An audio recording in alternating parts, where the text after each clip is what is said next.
Hello and welcome to the Extreme Sports Performance Podcast. My name is Ryan Blake. I'm the founder and director of Extreme Sports Performance. In this episode, we're talking to Tom Scales. Tom is a senior technician and running department manager at Profeet Sports Lab. We ask him the questions we ask all our guests: who he is, what he does, where has he come from and what has he done along the way, what are the key moments from his career so far, what are his top areas of interest, what are the most valuable things he's learned, who are his top influencers, what are his top resources for information, what are his top sports performance exercises and or drills, what are his top pieces of advice in life, exercise and or sport, and where can people find him.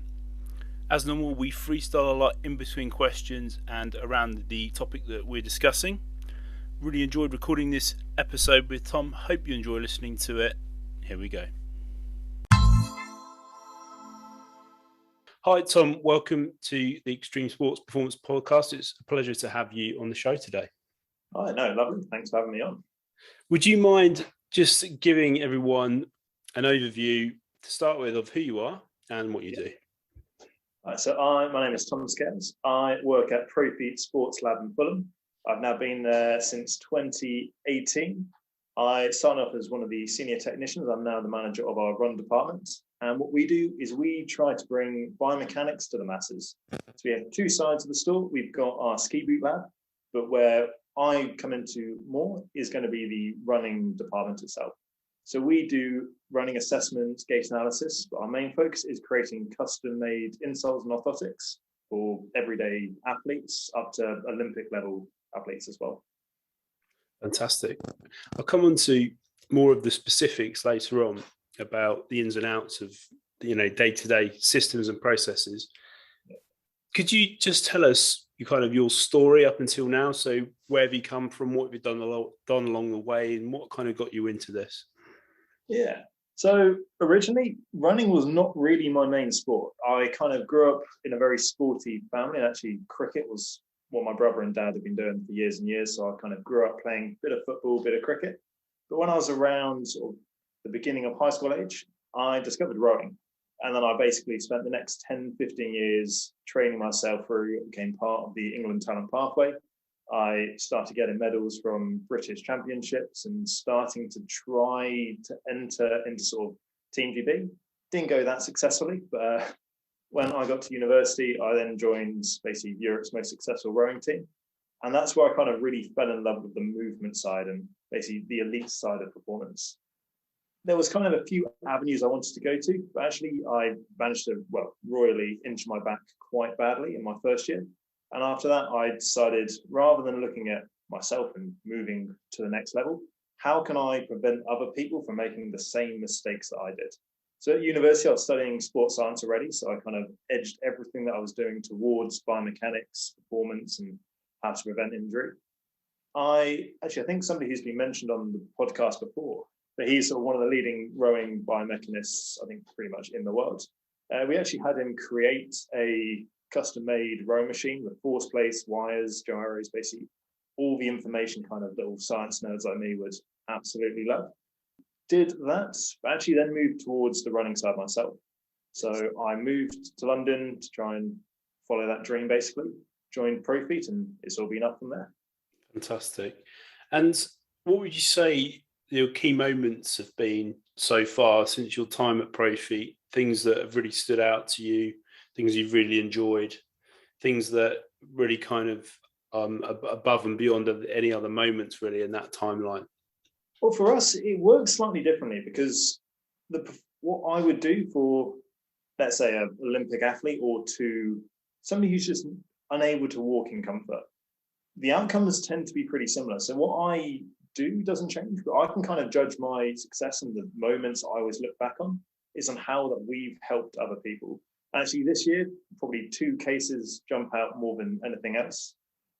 First one would be I had one of my athletes get the first Olympic medal that they've had, and obviously one of any of the athletes I've worked with have got. So Emily Campbell got silver in the weightlifting, which, again, we do a very small part, we help out. But obviously, if we can start to prevent the injuries, help their training, get them to that podium itself, that's kind of how I can judge how well that I'm doing. Again, we've also had another athlete, one of our ambassadors, go to Marathon des Sables, which is basically where a bunch of people run across the desert for 6 days. Yeah. And yeah, he managed to get sixth in his category, top 10 finish. So see, if we can help people get to these positions, that's kind of how I judge how well and the successful points in my career so far.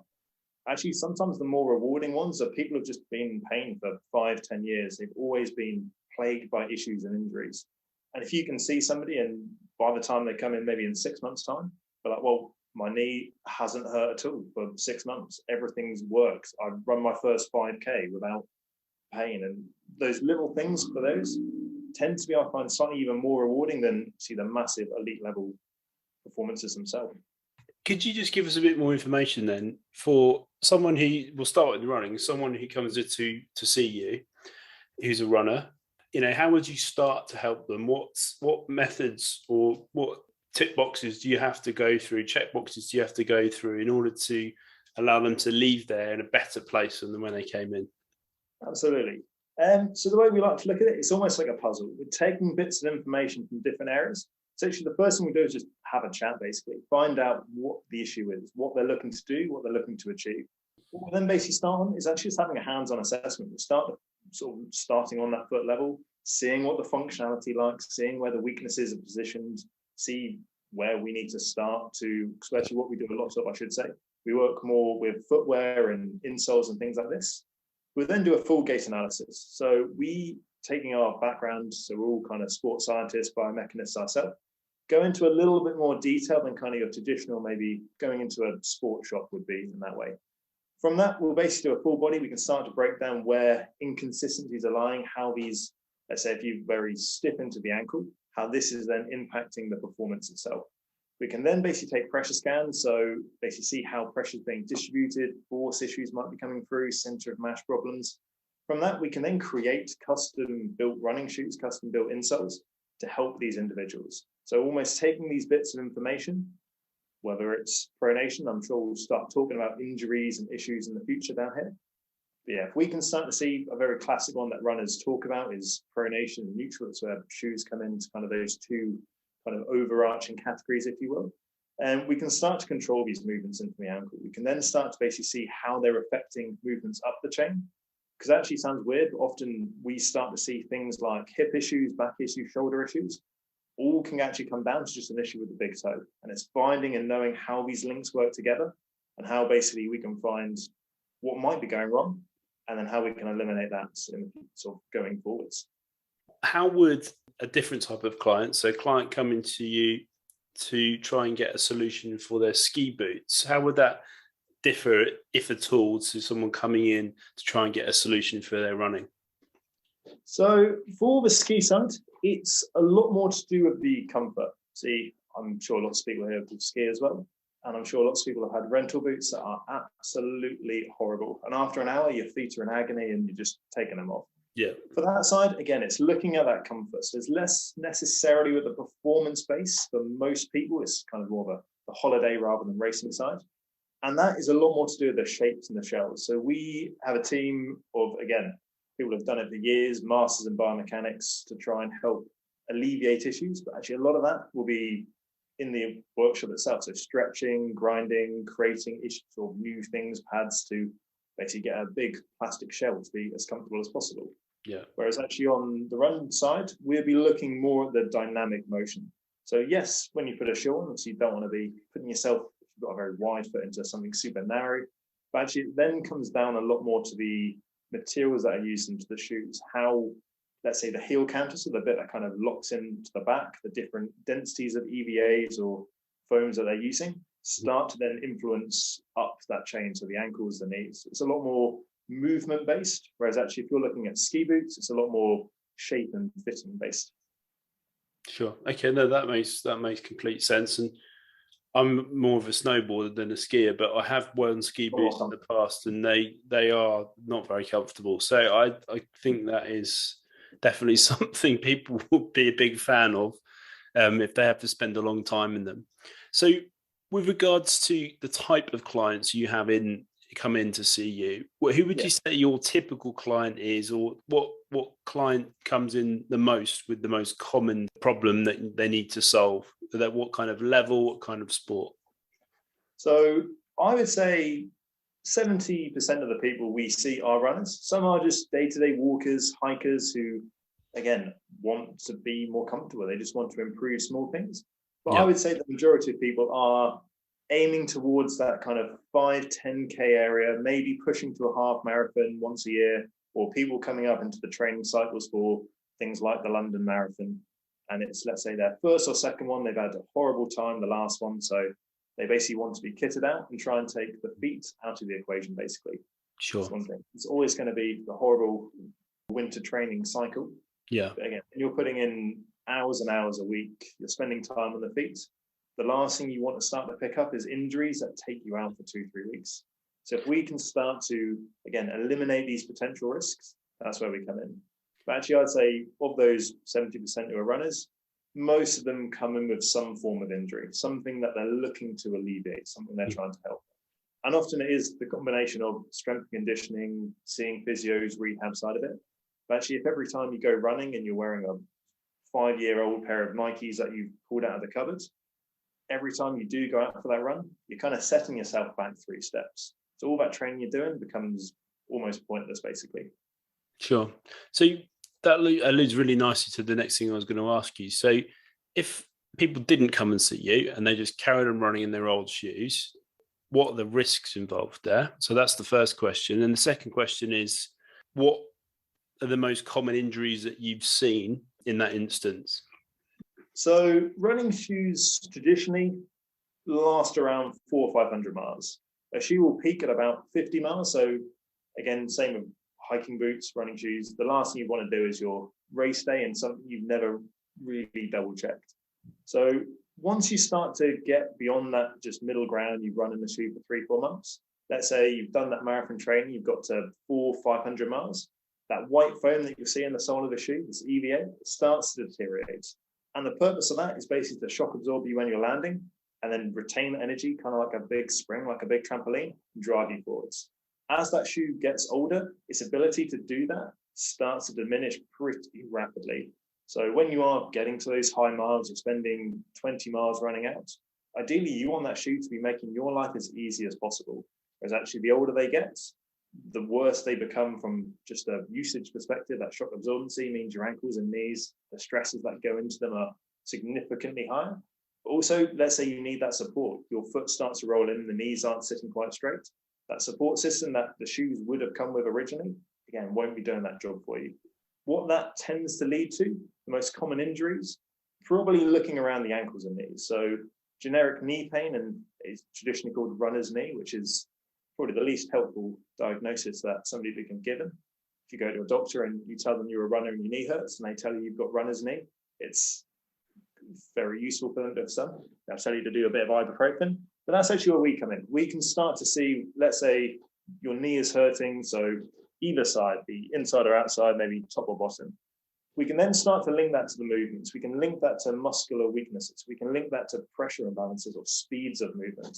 Once we start to know, let's say, that knee pain is coming from, we might work out actually it's because the hamstrings compared to the quadriceps, there's a big imbalance through here. So when you're landing, that kind of shock absorbing phase, actually you're kind of collapsing through. You're not able to attenuate that force of landing. Because when you run, it's kind of up to 4 or 5 times your body weight coming into the ground each step.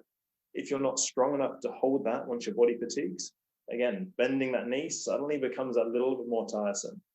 It might be the opposite. We might start to see actually that foot lands and kind of pronates, so kind of collapses inwards. As a consequence, your ankle starts to move, the knees collapsing in as well. And actually what we'll be looking to do is, again, supportive shoes, looking at designing a custom product that will actually help hold that ankle. So as it kind of passes itself up to the knee, we can almost keep everything, that hip, that knee, the ankle, into that straight aligned position. But actually it's always a little bit varied, because the example I like to always use, I know it's going back to the elite, we'll think of Mo Farah and Usain Bolt. Obviously both incredible runners, but completely different ends of the spectrum. They run completely differently. So if we try to get one of them to run like the other, it's never going to work. They're never going to be at their best. So it's actually trying to see how Not necessarily we can get every single individual looking like they can do a marathon like Mo Farah can, but it's how to get where they are now to where they need to be to try and prevent these injuries. Sure. But every person is different. I'd say, yeah, knees, the classic, and probably one that's less of an injury, if you will, but plantar fasciitis. It's what we see probably more commonly than some of the others as well. And people spend all day, every day walking around in, let's call them your smart leather Oxfords or a pair of canvas shoes with no sole to them, no supports. And actually that arch of the foot, basically where the plantar fascia sits, can start to get a little bit more inflamed, a little bit more stressed. That's actually where a lot of the issues can come from. It just happens to be that when we start running, you said a lot more force comes down into that foot itself. The arch works kind of like a big suspension bridge, like a spring. It extends, it lands, and kind of elongates. So that stretching, that stretch shortening cycle starts then to cause the problems. But actually, it doesn't necessarily spawn from the running. It can just spawn from wearing inappropriate footwear for 10, 12 hours of the day and then expecting your feet to still work as they should do. Mm-hmm. Sure. What would you say when the timeline is from when someone comes in and they're kitted out with a new pair of insoles and or a new pair of shoes? How long do you feel, in your experience, it takes for them to feel the benefits of that? That unfortunately comes along the line of how long is a piece of string. Sure. Sometimes it's very quick, but with any, let's just say you come in, you've never had an insole. It's like putting a new pair of walking boots on. You still need to kind of break it in. And it's giving people contact and proprioception they've never really had before. So actually, that first week is always going to feel a bit odd. You may start to notice a few little kind of niggles and twigs because we've changed your alignment. We've started to put you into a position your body is not used to having. We'll then start to get people to kind of gradually break back into it. So a few days of walking on the insoles or shoes start to then bring the running back in. So quite literally walking before you can run. Mm-hmm. Often, I would love to say anywhere between probably 2 to 6 weeks is where we'd ideally be aiming. Again, a horrible injury to the knee. It's been happening for years and there's a lot more structural damage and things going on, or let's say a torn Achilles. We know it's not going to be an overnight fix. It's never a magic pill. What it will be though, is looking at taking that out of the equation. So if you are, let's just take an Achilles issue at the moment. If you're going running in a pair of shoes and every time you go for the run it kind of starts to flare up and hurts, and then you rest it for a couple of days and you think, right, let's go for the next run, and it's just this never-ending cycle, it's still going to take that bit of strength conditioning. It's still going to take that stretching the calf, relaxing out what's happening down there. But actually, rather than every time you're going for the run it flaring up, we can start to reduce that and bring it down from, let's say, a 10 to a 5. As that strength conditioning, it allows it to work more effectively. So as with any interaction of stretching, strengthening, it takes at least weeks to start to kick in. But sometimes it's always it's not, yes, what we aim for, but it's never the case. Sometimes people put the things on and actually they're like, oh, I can't feel my hip pain anymore. Yeah. And sometimes it is as magic and good as that, but it's rare that happens. It normally takes a little bit of time for things to settle in and break in. But yeah, normally 2 to 6 weeks is where I aim for. Sure thing. I mean, I suppose it's almost like any kind of approach to training, isn't it? Like there's a fine balance between volume and intensity, and everyone's going to respond different to that depending on their kind of unique individual makeup. And I suppose this is no different. Well, yeah, brilliant. No, you tell an athlete to rest, they're never going to do it, even though they probably should. Yeah. Fantastic. No, that's great, Tom. Thanks very much for clearing that up. That's really interesting. So do you have any other areas of interests, related to what you do that you felt you've kind of stumbled across or feel like interact well with your data, the things you find you do day to day with biomechanics? So the two kind of areas actually I do often work with as well. And so I'm was a personal trainer, still am, but don't do it as much these days. So looking at that strength and conditioning, starting to see how, yes, we can start to look at product, but actually looking at, right, you've got ankle pain, but actually there's a lot of issues coming up with the hips. We need to strengthen the glutes. We need to work on the eccentric movements. Yeah. So I do spend a lot more time also looking at how we can start to improve, not just injuries, but general performance that way. The other bit that kind of crept up on me, which I wasn't expecting to be when I started here all those years ago, Yeah. I've just become a massive shoe nerd as well. I never really had any knowledge or understanding of what the difference between one shoe would be to the other. Yes, we kind of understood it, but actually now it's every time new products come out, I spend the next 2 days Googling, finding stuff. For us, luckily, we work with a lot of the brands, so we have their reps come in, they'll bring their kind of new models for the following seasons in, and we get to put them through our paces and start to play around and see how just increasing or decreasing the weight by 5%, but increasing responsiveness of a shoe, how that starts to then impact, well, firstly, how comfortable a shoe is, but actually how that performance can start to interact back into the general population as well. When the classic thing everyone loves at the moment, but the plated shoes, things like the Breaking 2 project, Kipchoge getting his sub 2-hour marathon, all of these new kind of prototype, just how much science can we throw into a shoe to get it to be as effective, as efficient as humanly possible. For again, anyone who has that interest in sports science and bettering performance, it's kind of the forefront of where it needs to be in running at the moment. I know we might have already touched upon this, but say you've got this brand new shoe that's all singing, all dancing, just come out, and it's meant to do all these things, and someone thinks, oh, well, yeah, that's going to solve all my problems. What's the difference between them getting that shoe, then getting a fairly standard shoe, but with a really individualized insole? How are they different, and how's one going to help the other? Realistically, getting that, we'll call them kind of your everyday shoes. So brands have, we'll call them 3 tiers: an entry level, where they're kind of your 60, 70 pound price points, and they're for people who need something but aren't necessarily running too much. Most brands then have the majority of their range sitting at kind of that 120, 130, and that's where we would tend to spend a lot more time. The shoes interact with the body better. That's where we'd start to introduce the insoles into. That's definitely going to be where actually the benefits come from more, because every brand, every new shoe is going to be the best thing since sliced bread. Every brand is telling you that. It doesn't quite add up in that way. But it's the thing, having all bells and whistles doesn't necessarily mean it's good. Just because the shoe might be 250 pounds doesn't mean actually it's that brilliant for you. It might conveniently be the perfect shoe for you. But yeah, the best shoe for me might be completely different to what it is for you, and vice versa. And equally, it's the one we tend to see more is when we look at those all bells and whistles, the carbon plated shoes, people tend to put them on expecting, okay, they worked for Mo Farah, they worked for these people, they probably will work for me. And they'll go out doing kind of a 40-minute park run and turn out with massive injuries after.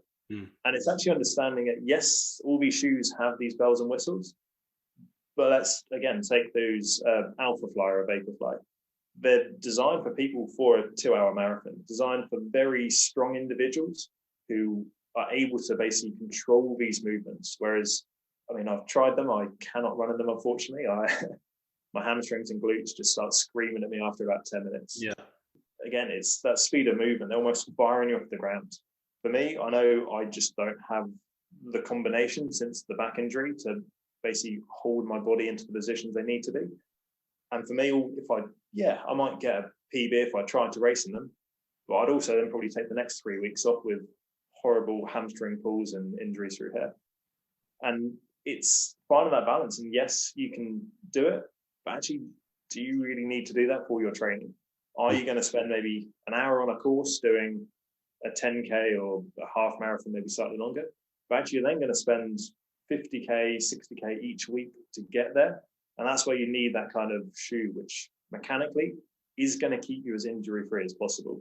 So it sometimes is that slight weighing up of, yes, I do all my training in what I know I should be in, but then I might race in something and it might give me that extra 30 seconds, and I can sacrifice a little bit of a week or so off after with a few niggles here and there. Sure thing. Okay. So I mean, it's ultimately about reverse engineering, I suppose, the outcome you want and working back from there. Rather than to find shortcuts. Yeah. I wish there were shortcuts. It's everyone look well. That's my life a lot easier. Everyone tries to look for them, which it's human nature, I suppose. I get why. We're all busy. We'll have limited time these days, and we want quicker results. But sometimes they that can make the destination of where you're trying to get to a lot further away when Yeah. things like injuries keep happen, and then add twice the duration to what it should have been in the first place. Brilliant. Okay, well, that's really great. So what would you say in your time at Profeet the most valuable things you've learned are from when you first started to now? But if you can maybe, I don't know, pick a couple of things, 2 or 3 things that you really are obvious to you now that weren't at the start. It sounds really cliche, but the more you learn, the more you see, the more you realize you don't actually know. So there's so much more out there to learn. Mm-hmm. Again, you start to scrape the surface of anything, people doing degrees, getting into jobs. You start in that first year being like, you know what, I'm pretty good at this. I know what I'm doing. And then actually you suddenly realize it's like the iceberg. You've only really just started to understand what's going on. And once you start to realize that, you can spend every day taking each new person who's coming in, actually learning from them almost, starting to see how they're moving, how their issues are related to those movements. And then you can use that for the next person who comes in, rather than just trying to almost have a tick box of things that, okay, this person's, the ankle's doing this, I need to do that. It's trying to almost learn, and each time you do it, grab from different areas of your knowledge base that you worked on. And that probably was the one thing that I only really started to notice when I started to see the more complex cases coming in, and it turned out to be not quite as simple in some of these times, and you're almost spending an hour in the workshop designing, creating these insoles, whereas sometimes if it's just a little bit easier, you might be taking 20 minutes. And so, but also just learning from other people, having people we work with come in and help and chat to us. So we have a sort of biomechanist consultant who's, again, been working with us for about 10 years now. He's worked at Olympics, sort of up to the top level and down, and just looking at the same bits of information, all these little elements that he starts to notice that once you see, you're like, oh, obviously that makes sense. But until somebody's kind of started to put these links together, it's things that you never would quite start to see. So I think it's just, utilizing every single bit of opportunity you have to try and improve. Sure. And having these people come in, working with partners like yourself, working with people like chiropractors, osteopaths who have completely different knowledge bases, all of that can start to help with this as well. Sure thing. It's all about perspective, isn't it, really? I think I'm personally, completely agree with you. The longer you are involved in something, the more you realize that you don't know. And if you can look at things from a different angle, a different viewpoint, or have someone else's opinion in the equation, it does make you think for longer before you provide an answer. Always trust people with a better knowledge base than you. Exactly, yeah. Exactly. Surround yourself by people cleverer than you, exactly. which always helps. This leads really nicely into the next thing I was going to ask you, and that is, have you had or do you have any influences or any kind of recommended resources for information related to what we're discussing? Yes, there's always sort of peer-reviewed journals, but they tend to look at kind of larger populations and they never tend to go into specifics. So for us, actually, every week we kind of set out time to have training. So the best resources that we kind of use are other people in the industry. So I think just a couple of weeks ago, we had a guy called Andy Broziak, who's one of our ambassadors. He works at Precision Hydration, come in and start to talk to us about how what he does can influence our athletes as well. And it's starting to actually use these people. And I'm not going to lie, my knowledge of sort of nutrition, hydration, it's all down to a personal level of I've gone for runs, I've done ultra marathons, I've done long sessions, and I worked out what kind of works for me. But actually realizing when a customer or a client asks me about this, me not really having a scientific background in it, my answers tend to be a little bit vague, a little bit kind of, I will pass you on to somebody else. But actually being able to answer and understand this tends to help a little bit more. And again, other people, I'd say, are probably my biggest resource for information. Influencers, probably less so in the area itself, but probably people from my past that have pushed me to get into this side of things. Okay. So in terms of rowing, we'll go back a few years now, back when I was training. again, we'd have people come in, we'd have sort of in the England talent pathway, these coaches who didn't look at it so much from okay, we're just going to go do some weights. There was a lot of the sports science and actually working out how we could find these marginal gains and starting to improve small areas, which obviously now into what I'm doing from a day to day. If we can start to improve somebody 5-10%, that's a 5-10% we wouldn't have otherwise. And also, yeah, just going back into university days of doing my dissertation, doing projects, having mentors and sort of people pushing you into almost reading the extra journal, understanding this a little bit more. Each of these little areas just start to kind of, although you don't really appreciate it in the time, almost the way that you think, that kind of analytical side, having worked with, I think, Charlie Simpson and Val for my dissertation, having to almost go into the detail that we did, it now makes doing this on a day-to-day so much easier, because for that I had to go through all the athletes and then write 10,000, 15,000 words on it. For this, I can kind of go in and actually, as long as I can understand it, I get to almost narrow that down into that hour, 2-hour appointment, rather than having to spend a week and a half trying to explain people's movements to them. It's finding how you can make people understand what's happening in a very, almost in layman's terms, if that makes sense. Yeah, sure. Throw a lot of big words at people and none of them will make any sense. But actually the founder of profeet, who unfortunately is no longer with us, used to say that if you can't put what's happening into hand motions and whistles, it's probably a little bit too complicated. So if you can try and make sure that what you know can relate to that, people can start to understand the science a lot easier. Yeah, sure. No, I completely agree. And I'm a big fan of the quote that a true expert often explains things as simply as possible in whatever context. So yeah, I'm definitely on board with that viewpoint there. On to the next section, which is like the meat and potato section that often skip to because they want instant, actionable kind of advice they can apply to their own training, their own performance. So could you give us some suggestions or some examples of some sports performance exercises or drills that people could use? Say, let's say runners, maybe an amateur runner or an intermediate runner and an advanced runner that you've maybe used yourself or you've seen or recommended people use that's had good results that could either help reduce injuries and or improve their performance. We'll take one that we'll actually take into 3 areas, as you said. First one that kind of covers both from somebody who's never really run before up to that top level. Even if you are spending 25 minutes running on the feet, you're still putting your foot through a lot of stress. So just actually relieving that little bit of pressure, rolling that foot out. So people may have seen kind of these spiky trigger point release balls and things like that. Actually just spending 10 minutes in an evening, this bonus, we're all going to sit in front of the sofa, cook some rice, spend 10 minutes doing nothing. Having like a tennis ball, these trigger point balls, just rolling out the arch, starting to get these little intrinsic foot muscles to work slightly more effectively, relaxing out.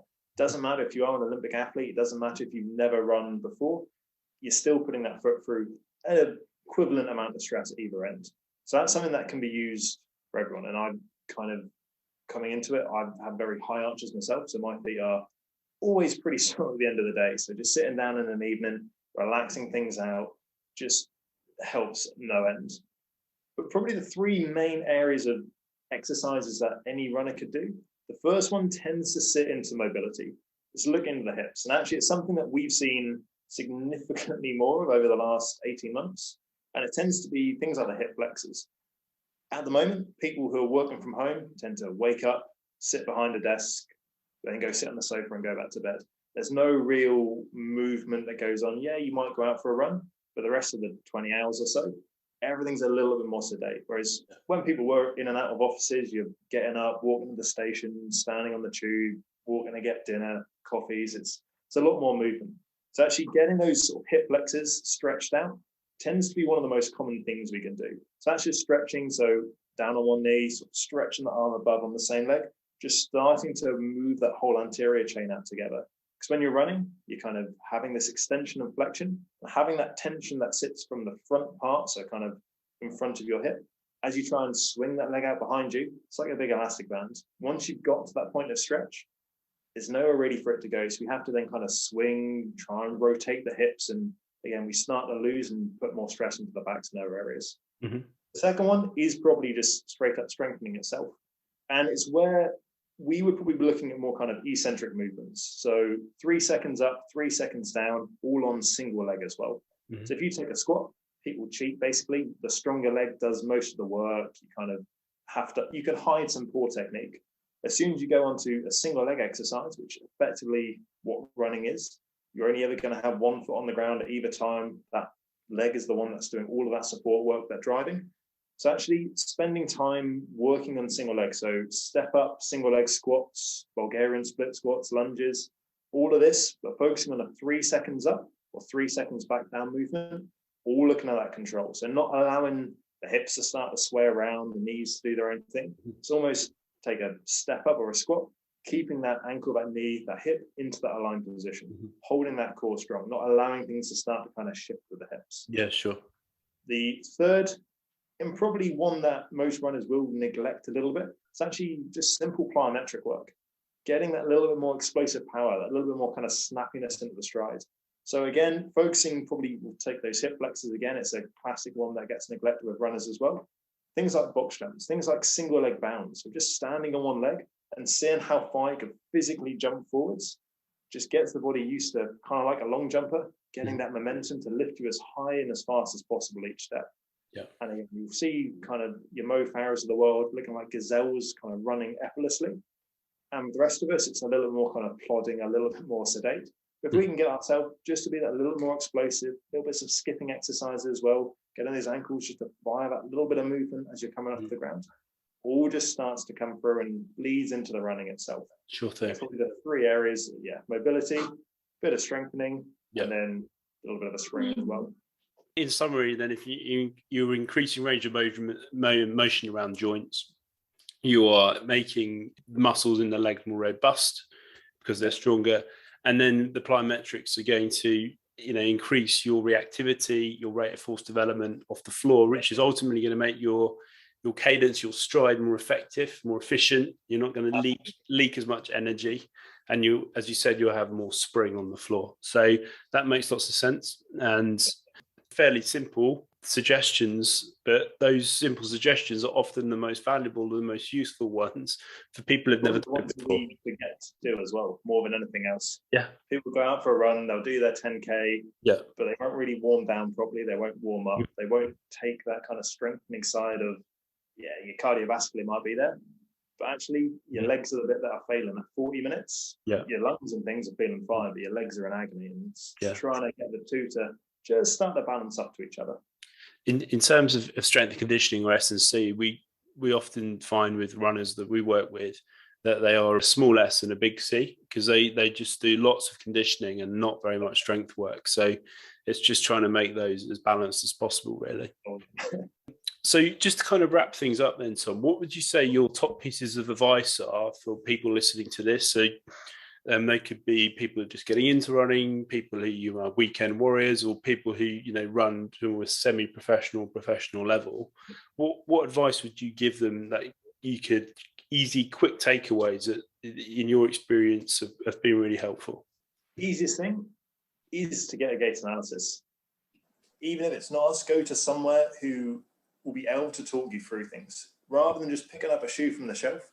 Finding something that is actually going to work for you. It's going to make your life easier, improve your performance. Again, you're going to be spending the money on any shoe. You might as well get one that is going to be doing the best things for you. Again, if you've got injuries, try to ascertain where it's coming from. Yes, see physios, but actually, again, utilize people in the business who can start to almost eliminate these potential risks for you. But the main things are probably, as things start to go wrong, don't run through them. Make sure things are then set up properly. Take certain elements out of the equation. Again, take the feet out if there's issues through here. There's injuries cropping up, work out why that's happening and take that out of the equation as well. It's the thing that people tend to neglect. They'll run through issues expecting them to go away and only make things worse. So basically listen to your body and then hopefully try and prevent any risk of injury if possible, if you can. Brilliant. Bruno, that's great advice. Thanks very much. And if people were, listening to this, then they think, actually, I quite like to come and see Tom. Quite like to come to Profeet to get this done. What's the best way they could get in touch with you and the best way they can do that? So we are based in Fulham. You can find us at profeet.co.uk. We have Instagram you can contact us on, which is Profeet Custom. Give us a ring. I would love to tell you I know our number off the top of my head, but I cannot quite remember it. Okay, I'll put it in the show notes. So people... below. We do different levels of appointments. Even if it is people coming in just needing a new shoe, we do sort of half an hour appointments like that. I also run appointments, which we kind of call our 3D Pro, and it basically goes into every bit of details. It's 2.5 hours. It's almost a little bit of a lecture. We can look at joint loading. We can look at differences between the left and right. So the angles for each stage of the running to 0.1 of a degree. We can pretty much go into any nerdy detail that any runner will need. So we kind of work from that base level all the way up to, again, those Olympic athletes who just want to find an extra 5-10 seconds off their races. So we can look at it from both ends of this perspective. Yeah, that's brilliant. And as I mentioned before, I'll put all that information into the show notes. So for everyone listening, you can just click below and access that directly. But Tom, I'd just like to thank you so much for your time today and coming on the show. No worries. Thank you for having me. Thanks for listening to episode 36. We hope you enjoyed the show. It would really help us out if you could please leave a rating and a review on whatever platform you're listening on. Be sure to check out our website, www.extremesportsperformance.com, that has details about our consultancy services, our in-person and online store, our in-person and online education, our media pages, our contact details, and how to subscribe for free to stay informed about company news and updates. Join our social media community on LinkedIn, Instagram, Facebook, YouTube and Twitter. Links to these can be found at the bottom of all pages on our website and via any search engine. Until next time, take care.